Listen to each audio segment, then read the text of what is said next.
भगवान शिव ने बताया कि पिता के घर में रहने वाली कन्या कौन सा पाप करती है।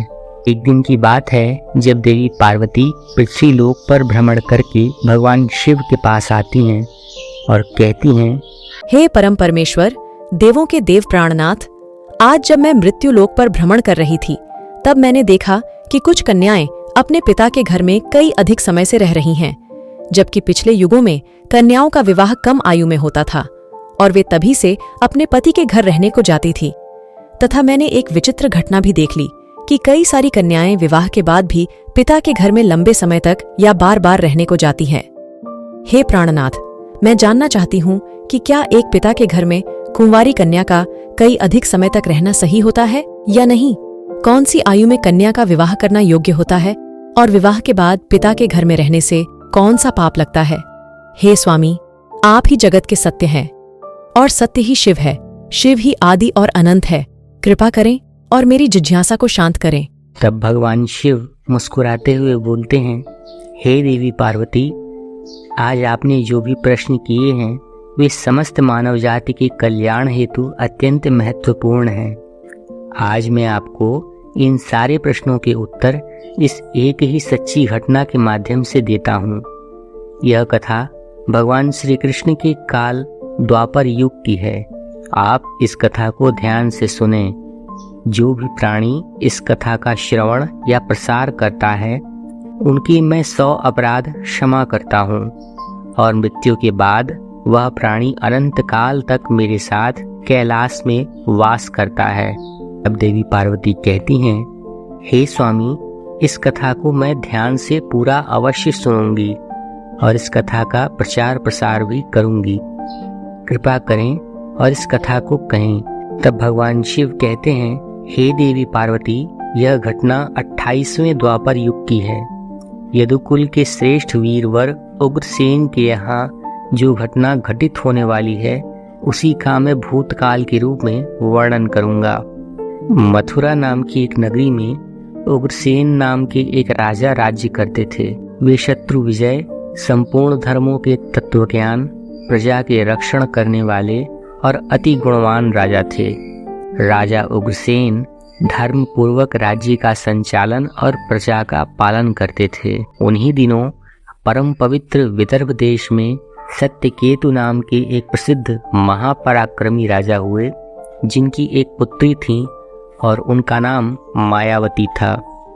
वह सत्य धर्म का आचरण करने वाली अत्यंत सुंदर, गुणवान और चरित्रवान होने के कारण दूसरी लक्ष्मी के समान थीं। मथुरा के राजा उग्रसेन ने उस सुंदर नेत्रों वाली मायावती से विवाह किया और उसके परम स्नेह और प्रेम से मथुरा नरेश मुग्ध हो गए। मायावती को ही वे अपने प्राणों के समान प्रेम करने लगे और उन्हें साथ लिए बिना भोजन तक नहीं करते थे। उनके साथ क्रीड़ा विलास करते हुए राजा का समय बीतने लगा। भगवान शिव कहते हैं कि हे देवी पार्वती, मायावती के बिना उन्हें एक क्षण भी चैन नहीं पड़ता था।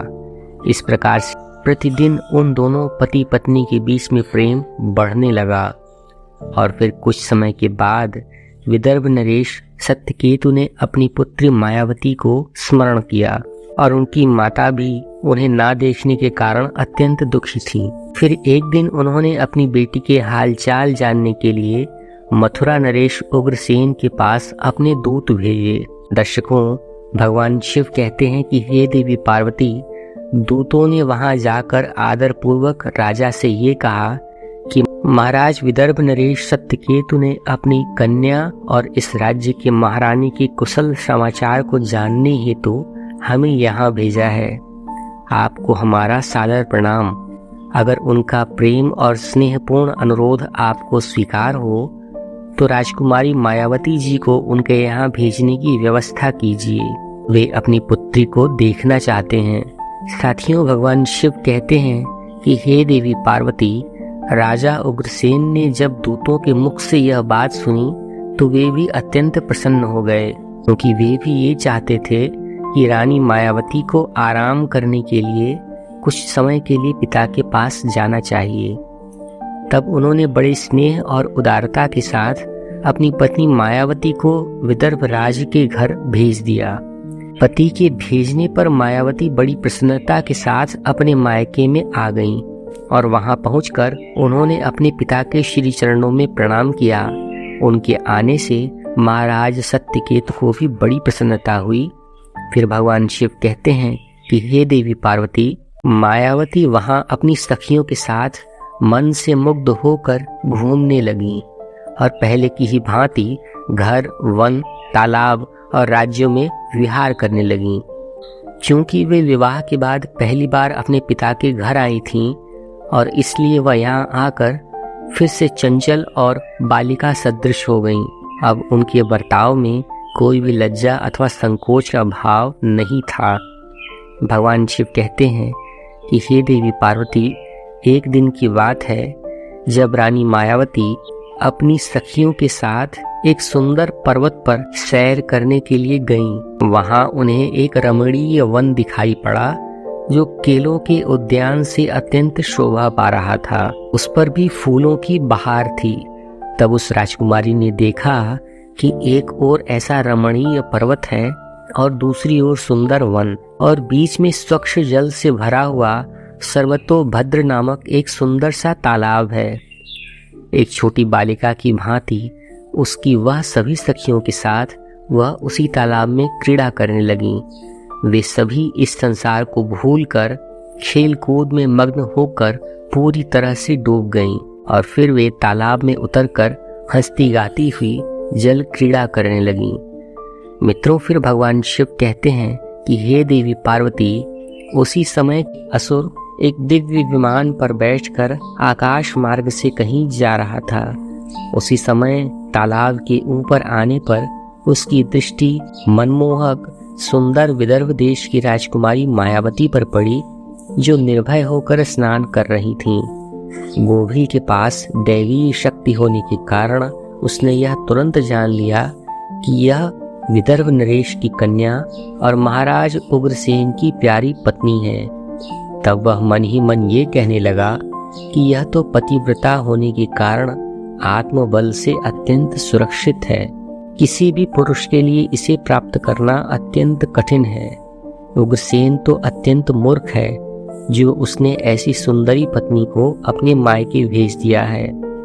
यह पतिव्रता नारी पराये पुरुष के लिए दुर्लभ है और इधर कामदेव मुझे अत्यंत पीड़ा दे रहे हैं। मैं किस प्रकार से इसके निकट जाऊं और कैसे इसका उपभोग करूं। दर्शकों, भगवान शिव कहते हैं कि हे देवी पार्वती, उसकी सुंदरता पर मोहित होकर वह गोबिल नामक दानव अत्यंत गहरी सोच में पड़ गया और फिर उसने अपने लिए एक उपाय निकाला और गोबिल ने महाराज उग्रसेन का रूप धारण करके उस पर्वत के शिखर पर उतरा और एक अशोक वृक्ष की छाया में शिला के ऊपर बैठकर उसने मधुर स्वर में संगीत के सुरों को छेड़ना प्रारंभ किया। वह गीत संपूर्ण विश्व को मोहित करने वाला था। ताल, लय और उत्तम स्वर से युक्त उस मधुर गीत को सखियों के मध्य में बैठी हुई सुंदरी मायावती ने भी सुना और वह यह सोचने लगी कि ऐसा मनमोहक गीत कौन गा रहा है। राजकुमारी के मन में उसे देखने की अत्यंत तीव्र इच्छा हुई, तो उसने सखियों के साथ जाकर देखा तो ये पाया कि अशोक की छाया में सुंदर प्रतापी बैठा हुआ कोई पुरुष गीत गा रहा है जो महाराज उग्रसेन के जैसा ही दिखाई पड़ता है। दर्शकों, भगवान शिव कहते हैं कि हे देवी पार्वती, वास्तव में तो वह राजा के भेष में नीच दानव गोभिल ही था। मायावती विचार करने लगी कि मेरे स्वामी मथुरा नरेश अपना राज्य छोड़कर इतनी दूर कब और कैसे चले आए। वह इस प्रकार से विचार कर ही रही थी कि उस पापी ने स्वयं ही पुकारा, हे प्रिय, आओ आओ देवी, मैं तुम्हारे बिना जी नहीं सकता। सुंदरी, तुमसे अलग रहकर मेरे लिए इस प्रिय जीवन को व्यतीत करना असंभव सा हो गया है।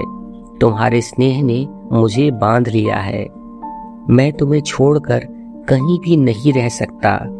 अपने प्रिय पति का रूप देखकर मायावती थोड़ी सी लजाती हैं और उसके सामने प्रस्तुत होती हैं। वह दानव मायावती का हाथ पकड़कर उसे एकांत में ले जाता है और वहां अपनी इच्छा के अनुसार उसका उपभोग किया। भगवान शिव कहते हैं कि हे देवी पार्वती, महाराज उग्रसेन के गुप्त अंग में कुछ खास निशानी थी जो उस पुरुष में नहीं दिखाई पड़ी। इससे मायावती के मन में उसके प्रति संदेह उत्पन्न हुआ और राजकुमारी ने अपने वस्त्र संभाल कर पहन लिए, किंतु उसके हृदय में इस घटना से बहुत ही दुख हुआ और वह क्रोध में भरकर उस नीच दानव गोभिल से बोली, ओ नीच, तू जल्दी बता कि तू कौन है? तेरा आकार दानव जैसा है, तू पापाचारी और निर्दय है। यह कहते कहते आत्मग्लानि के कारण उनकी आंखें भर आईं और वह श्राप देने को उद्यत होकर बोली कि हे दुरात्मा, तूने मेरे पति के रूप में आकर मेरे साथ छल किया है और इस धर्मवान शरीर को अपवित्र करके मेरे उत्तम पतिव्रत का नाश कर डाला है। अब तू यही मेरा प्रभाव ही देख ले, मैं तुझे अत्यंत कठोर श्राप दूंगी। उसकी इस बात को सुनकर गोभिल ने कहा कि हे पतिव्रता नारी, भगवान श्री विष्णु और ब्राह्मण के भय से तो समस्त राक्षस और दानव दूर भागते हैं। मैं तो दानव धर्म के अनुसार ही इस पृथ्वी पर विचरण कर रहा हूँ। पहले मेरे दोष का विचार तो करो कि किस अपराध पर तुम मुझे श्राप देना चाहती हो। तब मायावती बोली, हे पापी, मैं साध्वी और पतिव्रता हूँ। मेरे मन में केवल अपने पति की ही कामना रहती है। मैं सदा उन्हीं के लिए तपस्या किया करती हूँ। मैं अपने धर्म मार्ग पर स्थित थी, किंतु तूने मुझे माया रचकर मेरे धर्म के साथ ही मुझे भी नष्ट कर दिया। इसलिए हे दुष्ट, हे नीच, मैं तुझे भी भस्म कर डालूंगी। तब गोभिल बोला, हे राजकुमारी, यदि तुम उचित समझो तो यह बात ध्यान पूर्वक सुनो। मैं धर्म की ही बात कह रहा हूँ। जो स्त्री प्रतिदिन मन, वाणी और कर्म से अपने पति की सेवा करती है, पति के संतुष्ट रहने पर स्वयं भी संतोष का अनुभव करती है और पति के सभी कार्यों में हमेशा आगे रहती है, वही नारी पतिव्रता कही गई है। यदि स्त्री इस लोक में अपना कल्याण करना चाहती हो तो वह पतित, रोगी, अंगहीन, बूढ़ी और सब धर्मों से रहित तथा पापी पति का भी परित्याग ना करे। और जो पति को छोड़कर जाती है और दूसरे कार्यों में मन लगाती है, वह संसार में सब धर्मों से बहिष्कृत और व्यभिचारिणी स्त्री समझी जाती है।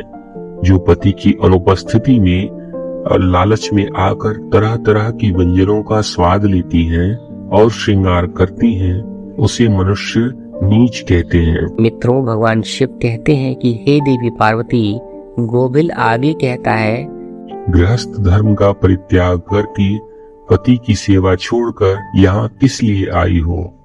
तुम इतना होने के बावजूद भी अपने ही मुख से कहती हो कि मैं पतिव्रता हूँ। कर्म से तो तुम्हें पतिव्रत का छोटा सा भी अंश दिखाई नहीं देता। तुम डर और भय को छोड़कर पर्वत और वन में मतवाली होकर घूमती फिरती हो, इसलिए पापिनी हो। मैंने यह महान दंड देकर तुम्हें सीधी राह पर लाया है। अब तुम कभी भी ऐसी धृष्टता नहीं करोगी। तो बताओ कि पति को छोड़कर यहाँ किस लिए आई हो, और यह श्रृंगार, यह आभूषण और यह सुंदर वेशभूषा धारण करके क्यों खड़ी हो? हे पापिनी, बोलो ना, किस लिए और किसके लिए यह सब किया है? कहाँ है तुम्हारा पतिव्रत? दिखाओ तो। मेरे सामने व्यभिचारिणी स्त्रियों के समान बर्ताव करने वाली नारी, तुम इस समय अपने पति से 400 कोस दूर हो। कहाँ है तुम में पति को देवता मानने का भाग्य? दुष्टा कहीं की, तुम्हें लज्जा नहीं आती? तुम्हें तो क्या, मुझे अपने ही बातों पर घृणा होती है। तुम क्या मेरे सामने बोलती हो? कहाँ है तुम्हारी तपस्या का प्रभाव? कहाँ है तुम्हारा तेज और बल? आज ही मुझे अपना बल और वीर पराक्रम दिखा। तब मायावती बोली, ओ नीच असुर, सुन, मेरे पिता ने प्रेमवश मुझे पति के घर से बुलाया है। अब इसमें कहाँ पाप है? मैं काम, लोभ, मोह तथा डर के वश पति को छोड़कर यहाँ नहीं आई हूँ। मैं यहाँ भी पति का ही चिंतन करती हुई हमेशा संलग्न रहती हूँ। तुमने भी छल से मेरे पति का ही रूप धारण करके मुझे धोखा दिया है। तब गोविल ने कहा, मायावती, मेरी युक्ति युक्त बात सुनो। अंधे मनुष्यों को कुछ दिखाई नहीं देता। तुम धर्म रूपी नेत्र से हीन हो, फिर मुझे यहाँ कैसे पहचान पाती? तुम्हें याद था कि तुम्हारे पति इतनी दूर कभी नहीं आ सकते थे, फिर भी तुमने मेरे साथ संबंध बनाए। जिस समय तुम्हारे मन में पिता के घर जाने का भाव उदय हुआ, उस समय तुम पति की भावना को छोड़कर उनके ध्यान से मुक्त हो गई थी, और पति का निरंतर चिंतन ही नारियों के धर्म है। जब वही नष्ट हो गया है तो क्यों स्वयं को पतिव्रता कहती हो? दर्शकों, भगवान शिव कहते हैं कि हे देवी पार्वती, गोविल कहता है कि जब तुम्हारे हृदय की आंख ही फूट गई, तब ज्ञान नेत्र से हीन होने पर तुम मुझे कैसे पहचानती? गोविल की बात सुनकर राजकुमारी मायावती जमीन पर ही बैठ गईं। उसके हृदय में बड़ा दुख हो रहा था। गोविल ने फिर कहा, हे राजकुमारी, मैंने तुम्हारे उदर में जो अपने वीर की स्थापना की है, उससे तीनों लोगों को त्रास पहुंचाने वाला पुत्र उत्पन्न होगा। फिर भगवान शिव कहते हैं कि हे देवी पार्वती, ऐसा कहकर वह दानव वहां से चला गया। गोविल एक ज्ञानी दानव तो था, किंतु वह बड़ा ही दुराचारी और पाप आत्मा था। उसके चले जाने पर मायावती अत्यंत दुखित होकर रोने लगी। जिनकी रोने की आवाज सुनकर सखियां उनके पास दौड़ी चली आईं और पूछने लगीं, राजकुमारी, आप क्यों रोती हैं? मथुरा नरेश महाराज उग्रसेन कहाँ चले गए? मायावती ने अत्यंत दुख से रोते रोते अपने छले जाने की सारी बात बता दी। फिर सभी सहेलियां उन्हें उनके पिता के घर ले गईं।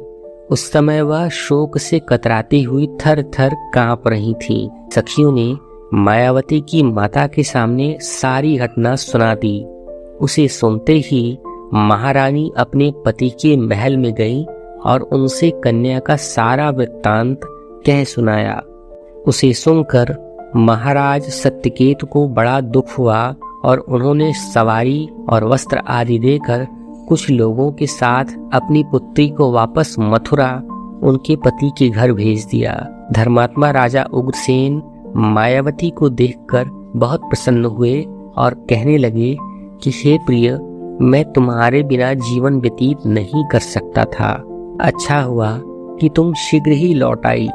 हे मायावती, तुम अपने प्रिय गुण, शील, भक्ति, सत्य और पातिव्रत आदि सद्गुणों से मुझे अत्यंत प्रिय लगती हो। अपनी प्रिय पत्नी मायावती से ऐसा कहकर महाराज उग्रसेन उसके साथ विहार करने लगे। सब लोगों को भय पहुंचाने वाला उसका भयंकर गर्व दिन प्रतिदिन बढ़ने लगा, किंतु उस गर्भ का कारण केवल मायावती ही जानती थी। अपने उदर में बढ़ते हुए वे उस गर्भ के विषय में मायावती को दिन रात चिंता बनी रहती थी। 10 वर्ष तक वह गर्भ निरंतर बढ़ता ही गया और तत्पश्चात उसका जन्म हुआ। दर्शकों, फिर भगवान शिव कहते हैं कि हे देवी पार्वती, वह वही अति तेजस्वी, महाबली, दुराचारी, प्रजा को कष्ट देने वाला कंस था, जिसके भय से तीनों लोकों के निवासी थर्रा उठे थे। उसके बाद भगवान श्री कृष्ण के हाथ से ही मारा जाकर मोक्ष को वह कंस प्राप्त हुआ। तब देवी पार्वती कहती हैं कि हे स्वामी, ऐसी घटनाएं भविष्य में संगठित होने वाली हैं, यह मैंने भी सुना है। हे देवी, मैंने आपसे जो कुछ भी कहा है वह समस्त पुराणों का निश्चित मत है। इस प्रकार पिता के घर में रहने वाली कन्या बिगड़ जाती है, अतः पिता को कन्या को घर में रखने का मोह नहीं करना चाहिए। भगवान शिव कहते हैं कि हे देवी, अब मैं आपको एक कुंवारी कन्या के विषय में कुछ महत्वपूर्ण बातें बताता हूँ। सभी ध्यान पूर्वक सुनो। जब भी कोई कन्या तरुण हो जाती है तो वह विवाह के योग्य बन जाती है तथा माता पिता को योग्य वर का चुनाव करके उसका विवाह कर देना चाहिए। उसे कभी भी लंबे समय तक घर में नहीं रखना चाहिए। पति के ही घर में उसका पालन पोषण करना उचित होता है। वहां रहकर वह भक्ति पूर्वक जो उत्तम गुण सीखती है वह पति के साथ उनकी सेवा करती है। उससे कुल की वृद्धि और कीर्ति बढ़ती है और पिता भी सुख पूर्वक जीवन व्यतीत करते हैं। ससुराल में रहकर यदि वह पाप कर्म करती है तो उसका फल पति को भोगना पड़ता है। वहां सदाचार पूर्वक रहने से वह सदा पुत्र पौत्रों के साथ वृद्धि को प्राप्त होती है। कन्या के उत्तम गुणों से पिता की कीर्ति बढ़ती है और दोनों कुलों के पितृगण संतुष्ट होकर आशीर्वाद देते हैं। हे देवी, दामाद के साथ भी कन्या को अपने घर नहीं रखना चाहिए। ऐसा करने से उस पुरुष के मान सम्मान में समय के साथ साथ कमी हो जाती है और उसे भी पाप लगता है। जब कन्या विवाह योग्य बन जाए तो पराये लोग उस पर बुरी दृष्टि डालना शुरू कर देते हैं तथा उस स्त्री का गहना और पिता का सम्मान उस कन्या की ही इज्जत होती है, जिसे हमेशा संभाल कर रखना चाहिए। किसी भी स्त्री को कभी भी पति से दूर नहीं रहना चाहिए। ज्यादा समय तक मायके रहने का भी पाप के ही समान होता है तथा पति के लिए पत्नी का स्थान हृदय में होना चाहिए। मित्रों, भगवान शिव कहते हैं कि हे देवी पार्वती, अब मैंने आपके सभी प्रश्नों के उत्तर दे दिए हैं। तब माँ पार्वती कहती हैं कि हे प्रभु, आज मैं धन्य हो गई हूँ जो मेरे मन में चल रहे सभी प्रश्नों को आपने दूर किया है। मैं आशा करता हूँ कि आपको यह कथा पसंद आई होगी और यदि हाँ तो इस वीडियो को लाइक कीजिएगा और अगर आप सनातनी ज्योतिष पर नए हैं तो हमारे चैनल को सब्सक्राइब करके शेयर जरूर करें और कमेंट बॉक्स में हर हर महादेव जरूर लिखें। धन्यवाद।